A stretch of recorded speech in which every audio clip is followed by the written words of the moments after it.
Dahil sa iyo kahapon, nakaingon ako ng post sa Facebook. Mga hugot sa Facebook ang naingon ko. Sabi dito sa hugot, kung minsan, kailangan mong lumayo para huwag kang masaktan. Ganyan ang pagpiprito ng isda. Ang mga pala nito, kaya palamahan na yun. Ang mga mantika, magaha. Kaya kung nagpiprito ka, kung nakalihan kapag nagpakingito na, ay talaga tunog sa ano.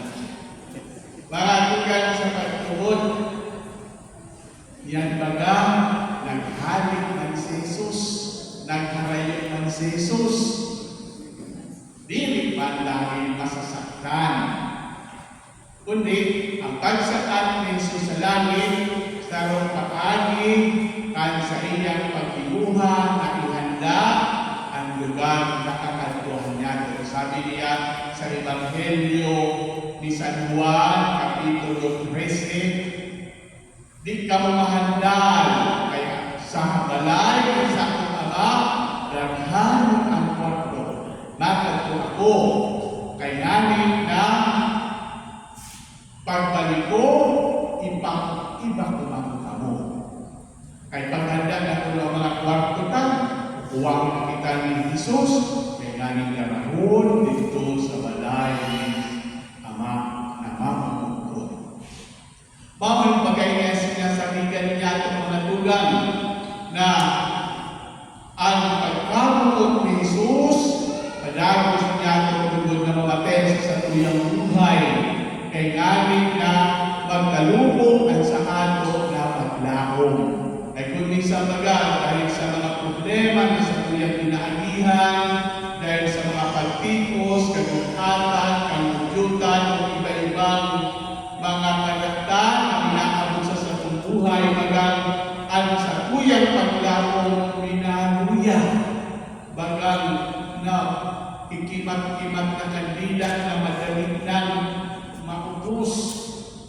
Pero dahil sa paglahong, ang selebrasyon, din pagsakat sa langit ni Kristo, ang isipunta, totoo minsan ng mga pagtingos, magubatan na ihanda, pero maabot ng panahon. Nagabos ng problema, nagabos ng pagtingos, nagabos ng karaktan, magawarap, dahil kita makatula sa kahalay aming mahal na Diyos. Ang ikaduwang mensahe mga tugan, ang solemnidad ng pagsakat sa langit ni Kristo na sa tuyang kalurangan, baga ang pagbubuhay niya na ang sa iyang presensya mamultiply. Kanya ako sana siya hindi sa kinaban, ang mga tao na nakakamatik at sa iyang nakakaligtas na presensya sa pagkamaw, bago lang ito nakaurupod niya sa sarap na lugar. Pero sa nagsakat si Kristo sa langit, as in ipinadala niya ang Espiritu Santo, pwede na siya maging presente sa gabos na tao sa bilog na kinapaan, dahil hindi rin nalimitado ang sa iyang presensya kan sa iyang hawak. Kan ang Espiritu Santo pinadala ni Kristo sa kinapaan, as in inakit ang mga apostoles, ang gabos na tao na nakadamo as in nag-ako, ang gabos na tao na nagpabunyag as in nagtuon, sabi sa Ebanghelyo, makakaligtas. Daghan na ang mga Katoliko, daghan na ang mga nakadamo as in nag-ako ni Kristo. Pero daghan pa man ang dilig nakadamo, ang dilig pa nag-ako ni Kristo na sa tuyang kalurangan.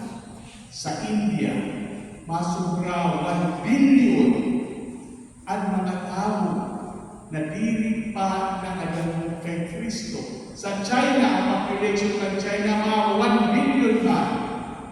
Daghan pa ang mga tao na kaikuhan madamo ang nakakaligtas na presensya ni Kristo. And every day when we pray, kada aldaw kita nakajit, maski dili kita nakakadto sa China, maski dili kita nakakadto sa India, ang mga misyonero na pinapadala ng Diyos dito, nakakadalog nakalikan sa indang mga tatarawang akupon, dalubon, asin tubudon. Kaya nalig-nagis na everyday, sana wala si aldaw na dili kita nakaanan ng pamibig. Sana ang gabos na pagtiyo sa sakripisyo na inaagyanda, pwede tayo ialay sa mahal na Diyos. Kaya ngayon na mas dagan ba, ang pwede na makamanglo, makabate, ang pagkamukot ni Kristo na sa tuyang kagurangan. Asin sa satuyang paghinuha na ang manhay na bakita, padagos na mabatian asin ako uning kagabos na tao, dirit pampung kita sulusulo. Yang Mother's Day, si Virgin Mary, ang satuyang pamukot ko na ina, padagos na nagdadaling sa ato, kay siya sinasabing full of grace, pano ng grasya, asin siya na pano ng grasya, nagpapamiging sa tuyan ng mga panagkasala, unya, sakot sa oras ng sa tuyan na gadanan. Meaning to say, every second of every day, our Mother, the Blessed Virgin Mary, continues to pray for us. Pinapamiging kita kada aldaw ang sa tuyang pamukod na ina. Kaya dahil yan Mother's Day, sa rumpan sa mga paaging niya at tanggaling pagpasalamatan at sa tuyang pamukod na ina Virgin Maria, lugod makaatang kita ng mga pamiging o kaya makapamiging ng Santo Rosario. Asin siniman, ang pagkaroon na inaangin niya o alin ni Virgin Maria, ina ni Jesus, asin ina niya o tapos, mauman lugod ang maghatag sa ato ng inspirasyon na kita man namin mamukon sa ato na mga ina. Kung sa ato na lumlumon, kadamuan siguro sa ato, kaya nanimigi, nagsisimba ng Pilubina, kay nano, dahil sa nanon sa ato na mga ina. Kadamuan na nagsisimba, lalaki o babae, mas daghan ang nihapon ang mga babae na nagsisimba, mas daghan ang mga ina na nag-impusyon sa mahal na Diyos. So diyan na Mother's Day, sa rong espesyal na okasyon para sa gabos na ina. Lugod na ibang ating manyato ang pagkamukod na halik sa puso sa gabos na ina. Sa mga ina na itula sa ikalawang buhay, mag-alay kita rin pag-ibig, magpa-responso, magpabisa. Sa mga ina na buhay pa, sana matapos ang aldaw na lamang kita nakahigo in anuman na bagay na pwede makapaugma sa inda. Asin kung may mga panahon na kita nagkulang o nagkasala, sana dili matapos ang aldaw na dili man lamang kita nakaayo din awal sa kanila na sa sunod sinsiyang na ulan dinara kita sa kanila na tiyan panuing pagkamukod tanganing kasala kita mabuhay digdi sa kinangban.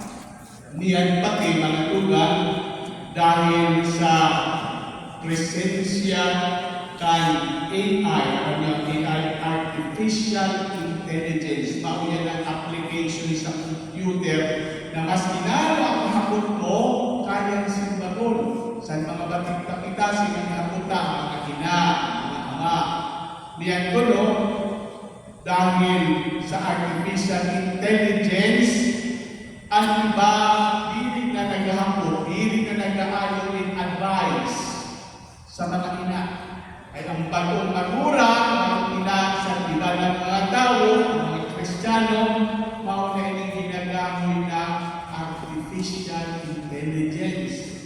Problema, kay maski kung minsan na namin malinawang ang satuyang isip, ini artificial intelligence minsan nagiging dahilan man ng pagkasala. Kayo ko nung haputon mo, kung paano mag-suicide, simbang mo naman, tututuan kung paano mag-suicide, kung paano magbalos sa kaiwan, kung paano maghimok ng maraot. Kung nanalo ang yapot, pwede tulog yapot. Pero, kung andaw magsalig na sa mga computers, dili na sa mahal na Diyos. Naroon na sa buhay ang magiging direksyon kan gabos o kagabsan na mga tao hindi sa kinaban. Mga tugang sa pagtubod sa pagsilibrar ng yado ng Catholic Communication Sunday. Sana ang mga Kristiyano maglinaw ang konsensya na ang pagsaligan ng tunay na pagkamot kasing katotohanan walang iba kundi ang mahal na Diyos.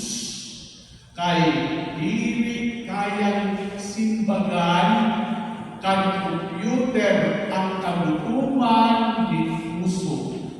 Dili kayang simbagon ni computer ang katulungan na minamangkot ng gabos na tao. Waraming computer na makadala sa kuya sa kaharian ni mahal na Diyos. Kaya mga tugang sa pagkadalos na ining banal na misa, bantang sinisinigron niya ko ang pagsakat sa langit ni Kristo. Lugon akong niya ko ang grasya na magtalubo ang satuyang paglabong sa Diyos na makahayo kasi mamumukon, na siya lang ang satuyang pagsabigan, dili ang mga yaadibdi sa kinaban. Asin sa satuyang pagkapwa sa pag-communicate niya ko sa satuyang kapwa ang naghay na ramenda, na dagos magugugitan galunan ni Maria ang mamutong yatong ina.